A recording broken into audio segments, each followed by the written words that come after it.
கர்த்தருக்குள் பிரியமானவர்களே, ஆகஸ்ட் 9 இன்றைய பனித்துளிகளின் தலைப்பானது புதிதும் கூர்மையுமான எந்திரம். வசனம் ஏசாயா 41வது அதிகாரம் 15வது வசனம்.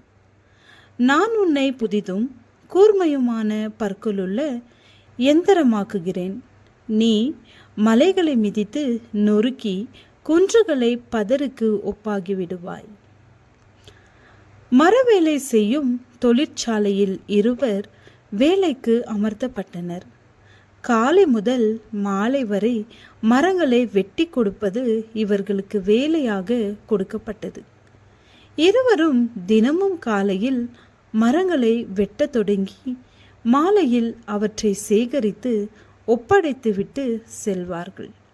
இந்த இருவரில் ஒருவர் அதிகமான மரங்களை கொண்டு வந்து ஒப்படைத்தார். மற்றொருவர் குறைவான மரங்களையே வெட்ட முடிந்தது. காரணம் என்னவென்றால், அதிக மரங்களை வெட்டிய நபர் சிறிது நேரம் ஓய்வு எடுத்துக்கொள்வார். அவர் ஓய்வெடுக்கும் போது தன்னுடைய கோடாரியை தீட்டிக்கொண்டே அமர்ந்திருப்பார்.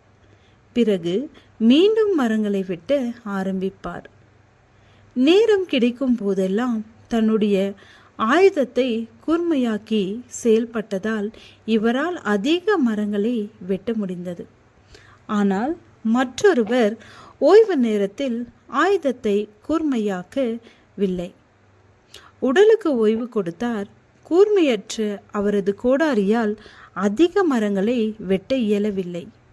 ஒரே வேலையின் தரம் வேறுபட்டது. அதிக மரங்களை வெட்டிய நபர் பாராட்டையும் பதவி உயர்வையும் பெற கூர்மைப்படுத்தும்.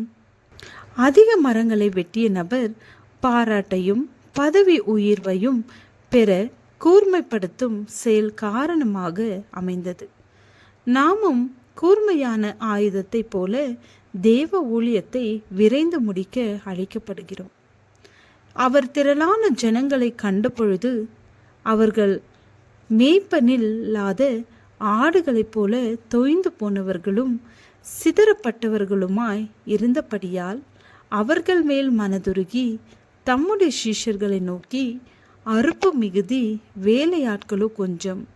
ஆதலால் அறுப்புக்கு எஜமான் தமது அறுப்புக்கு வேலையாட்களை அனுப்பும்படி அவரை வேண்டிக் கொள்ளுங்கள் என்றார். மத்தேயு 9வது அதிகாரம் 37வது வசனம். தேவராஜ்ய ஊழியத்தை நிறைவேற்ற அழைக்கப்பட்டிருக்கிற வேலையாட்களாகிய நாம் கூர்மையான ஆயுதத்தை போல துரிதமாக செம்மையாக செயல்பட தேவனிடம் பிரார்த்திப்போமாக. நம்முடைய தாளந்துகளை அவருடைய மகிமைக்காக உபயோகித்து அவருடைய ராஜ்யம் சீக்கிரமாக வர வேண்டும் என ஊழியத்தை துரிதப்படுத்துவோம். நம்மை கூர்மையான ஆயுதமாக மாற்ற தேவனோடு அனுதினமும் தொடர்பு கொள்ள வேண்டியது அவசியமாக உள்ளது. அந்த அவசியத்தை அனுதின ஜெபத்திலே போராடி வெற்றி பெற ஆவியானவரின் துணையோடு இந்த உலகத்தின் மனிதர்களை இயேசுவுக்காக அவர் மந்தையை பெருக செய்ய உழைப்போம். இயேசுவே சீக்கிரம் வருவார் என வரவேற்போம். ஜெபம்.